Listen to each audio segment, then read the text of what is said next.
And race on for speed from the outside, rushing up, stowed the mark, and has gold on the further outside by Darrell Showmaster. For speed, towed the mark, rushing up to grab the lead. It's now towed the mark for speed down on the inside. Hannah's Gold is racing on the outside, and Showmaster racing forward by about 5 lengths.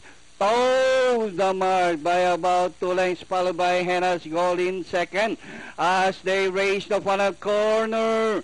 Towed the mark by about 2 lengths, Hannah's Gold, and for speed down on the inside, Showmaster, and nearing the finish line. Towed the mark by about 2 lengths, Hannah's Gold still in second, and nearing the finish line, number 6, towed the mark.